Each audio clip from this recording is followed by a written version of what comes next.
어느 한적한 시골 마을, 이곳에는 오래된 폐가가 하나 있었다. 마을 사람들은 그 집을 귀신의 집이라 부르며 근처에도 가지 않으려 했다. 하지만 도시의 삶에 지친 나는 그곳이 오히려 매력적으로 느껴져 누가 사지도 않는 그 집을 싸게 임대하게 되었다. 처음에는 모든 게 평온했다. 마을 사람들은 나를 이상하게 쳐다봤지만 오히려 그런 시골 특유의 폐쇄적인 분위기가 마음에 들었다. 이사를 하고 한두 주가 지났을 때 집안에서 이상한 소리가 들리기 시작했다. 밤마다 누군가 계단을 올라오는 소리가 들리거나 방 안 물건들이 제멋대로 움직이는 듯한 느낌이 들었다. 처음엔 피곤해서 헛것이 보이는 거라고 생각했다. 하지만 증상은 점점 더 심각해졌다. 어느 날 밤 잠을 자던 중 갑자기 누군가가 내 목을 조르는 꿈을 꿨다. 숨이 막혀 잠에서 깼는데 분명 주변에는 아무도 없었다. 이상한 점은 꿈에서 깼을 때 실제로 숨을 쉴 수가 없었다는 것이다. 공포에 질려 잠을 이루지 못했고 결국 날이 밝자마자 마을의 한 원로를 찾아갔다. 원로는 내 얘기를 차분히 듣더니 그 집에 얽힌 이야기를 하나 들려주었다. 오래전 그 집에는 한 가족이 살았다. 그 가족은 외부와 거의 교류를 하지 않았고 정신적으로 불안정한 어머니가 두 자녀를 집에 가둬둔 채 불행한 삶을 살았다고 전해졌다. 결국 어머니는 극단적인 선택을 했고 그 집에서 가족들이 하나둘씩 죽어나갔다는 끔찍한 이야기였다. 이 말을 들은 후 나는 그 집에 다시 돌아가고 싶지 않았다. 하지만 마을에 다른 거처도 없었고 도시로 돌아가기엔 경제적인 여유가 없었다. 그날 밤 나는 결정을 내렸다. 만약 무슨 일이 또 일어난다면 설령 나에게 모든 것을 포기하더라도 이 집을 떠나겠다고.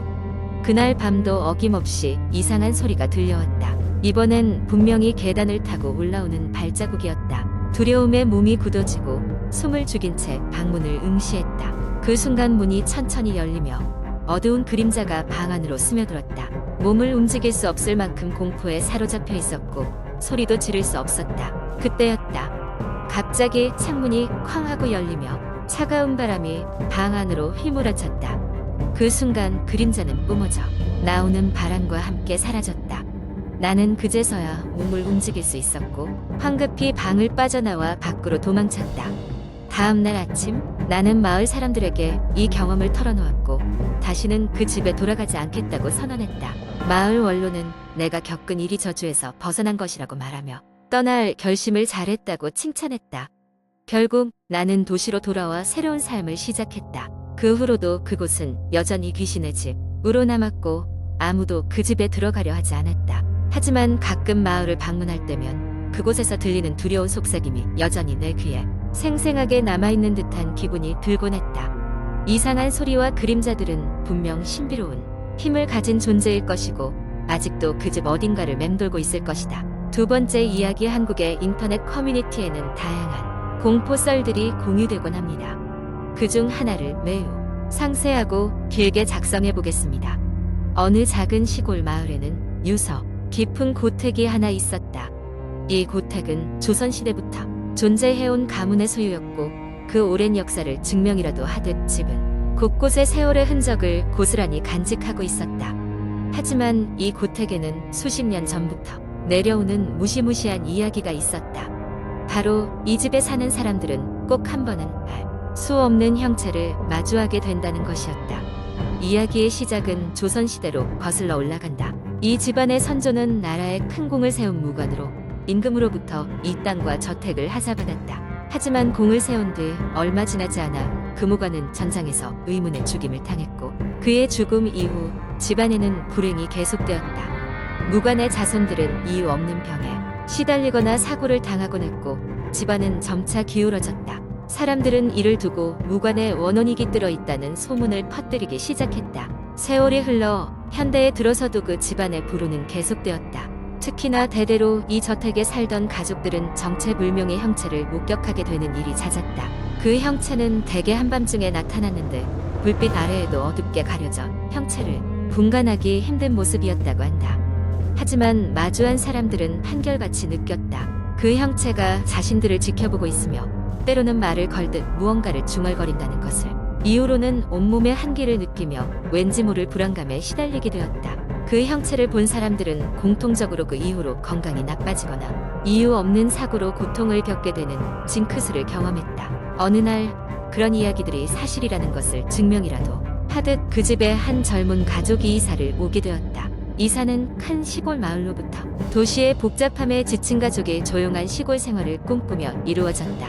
이 가족은 부모님과 두 아이로 구성되어 있었고 그들은 이곳에 정착한 얼마 지나지 않아 이웃들로부터 고택에 얽힌 이야기를 전해 듣게 되었다. 처음에는 그러한 이야기들을 미신으로 치부하고 단순한 소문으로 여겼다. 그러나 날이 갈수록 이상한 일들이 하나씩 발생하기 시작했다. 한밤중이면 특히 안방의 거울에 시커먼 형체가 비치거나 누군가 속삭이는 소리 같은 것이 들렸다. 엄마는 이를 처음 목격하고 혼자만의 착각이라 여기려 했지만 굳이 아버지도 같은 것을 경험하게 되자 가만히 있을 수 없었다. 더욱이 두 아이들이 갑작스럽게 자주 아프고 평소와 달리 꿈속에서 무언가를 보는 듯 잠에서 갑자기 깨어나곤 했다. 결국 가족들은 이 일을 해결하기 위해 유명한 무속인을 찾아왔다. 무속인은 저택에 들어서자마자 서늘한 기운을 느끼며 무언가 강한 영적 존재가 여기에 있다고 했다.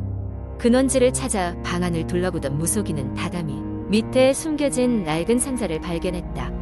그 안에는 무관의 유품으로 여겨지는 것들이 들어있었고 무속인은 이를 보자마자 고개를 끄덕이며 말했다. 이 집에는 억울하게 죽임을 당한 원혼이 깃들어 있습니다. 그 원혼은 자손들에게 도움을 청하고 있는 것 같습니다. 그날 이후 무속인은 집안 일정화하는 의식을 거행했다. 상자 속 유품들을 조심스럽게 처리하고 집안 구석구석에 부적을 붙이며 원혼과의 화해를 시도했다. 상황은 점차 나아지기 시작했다. 이상한 현상들은 사라졌고 아이들도 더 이상 아프지 않았다. 그러나 가족들은 여전히 그날의 일 잊을 수 없었다. 여전히 누군가 그들을 지켜보고 있다는 느낌은 가시지 않았기 때문이다. 이후로도 작은 마을의 사람들은 여전히 그 저택을 두려워하며 그 앞을 지나갈 때면 무심코 속삭였다. 여기에는 전설이 살아있어. 그 전설은 오래된 기억처럼 그러나 결코 잊히지 않고 이곳을 지키고 있지. 이렇게 그들은 오랜 세월 동안 이야기가 되풀이되는 것을 지켜보며 저택을 바라보았다. 이제는 누구도 그 저택에 발을 들이려 하지 않았지만 가끔씩 외지에서 온 낯선 이들이 그 집에 관심을 보일 때마다 마을 사람들은 옛날 이야기를 들려주며 경고했다. 그리고는 한결같이 덧붙였다. 그저 오래된 이야기일 수도 있지만 그곳을 직접 본 이들은 잊지 못할 경험을 하게 되지. 세 번째 이야기. 어느 작은 마을. 강원도의 산골짜기에 자리 잡은 한 오래된 집이 있었다. 마을 사람들은 그 집에 가는 것을 꺼려했다. 그 이유는 집이 지어진 지 100년이 넘었지만 그곳에 살았던 가족들이 하나같이 불행한 결말을 맞이했다는 소문 때문이었다. 그 집은 저주받은 집이라고 불리며 사람들 사이에서 두려움의 대상이 되었다. 모든 것이 시작된 것은 그 집의 초대주인이었던 정씨 집안이 살던 시절이었다. 정씨 가족은 대대로 그 마을에서 살아온 명망 있는 가문이었다. 그러나 그 집으로 이사한 후 가족 구성원들이 하나둘씩 이상한 사고로 목숨을 잃기 시작했다. 마을 사람들은 그 사건이 귀신의 저주 때문이라고 입을 모았다. 수십 년이 지난 후 그 집은 수차례 주인을 바꾸었지만 새로운 주인들도 모두 비슷한 운명을 겪었다. 그러던 어느 날 서울에서 이주해온 젊은 부부가 그 집에 들어가 살겠다고 결정했다. 이들은 그런 미신을 믿지 않았고 집이 헐값에 나왔기 때문에 좋은 기회라고 생각했다. 부부가 이사한 첫날 밤 푸른 달빛이 집 안을 휘감았다. 그날 밤 아내는 이상한 꿈을 꿨다. 꿈속에서 그녀는 낮고 먼지 쌓인 다락방에 있었다. 다락방에는 낯선 소녀가 그녀를 바라보고 있었는데 소녀의 눈에서는 피눈물이 흐르고 있었다. 아내는 꿈에서 깨어났지만 묘한 불안감에 휩싸였다. 다음 날 남편은 일을 하러 나가고 아내는 집을 정리하기 시작했다. 청소 중에 그녀는 우연히 다락방의 입구를 발견했다. 꿈속에서 본 다락방과 똑같았다. 호기심을 못 이긴 그녀는 다락방으로 올라갔다. 그곳에는 수많은 먼지 쌓인 상자들이 있었고 구석엔 벽에 기대어 있는 낡은 거울 하나가 있었다. 그녀는 거울 앞에 섰다가 놀라게 되었다. 거울 속에 비친 그녀의 모습이 이상하게 일그러져 있었으며 그 뒤에는 꿈속에서 본 것 같은 소녀의 형체가 서 있었던 것이다. 순간 그녀는 공포에 질려 다락방을 허둥지둥 빠져나왔다. 그날 밤 남편은 아내의 이상 행동을 염려하며 무슨 일이 있느냐고 물었다. 아내는 망설이다가 다락방 일을 이야기해 주었다. 남편은 그저 꿈 때문이라며 신경 쓰지 말라고 아내를 안심시켰다. 하지만 그날 이후로 아내는 계속해서 그 소녀의 모습이 눈앞에 아른거려 잠을 이루지 못했다.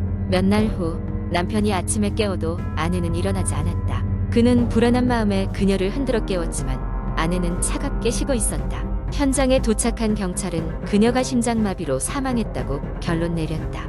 그러나 남편은 그녀가 죽기 전 밤마다 공포에 질려 잠들었다는 사실을 알고 있었기 때문에 이 사건이 단순한 사고로 보이지 않았다. 점점 이상한 일들이 벌어지기 시작했다. 마침내 남편은 그 집에 뭔가 어둡고 음산한 기운이 흐르고 있다고 확신하게 되었고 그 진실을 밝히기 위해 마을의 역사를 조사하기로 결심했다. 오래된 마을 기록에서 그는 충격적인 사실을 발견했다. 이 집에 얽힌 일련의 비극은 단순한 우연이 아니었다. 그 집이 지어진 초기에 있었던 사건 하나가 그의 눈길을 끌었다. 예전 집주인의 어린 딸이 실종된 사건이었는데 그녀의 죽음에 대한 기록이 없었다. 대신 그녀는 마을 사람들이 은밀히 이야기하는 저주와 연관되어 있었다는 소문만이 전해져 내려오고 있었다.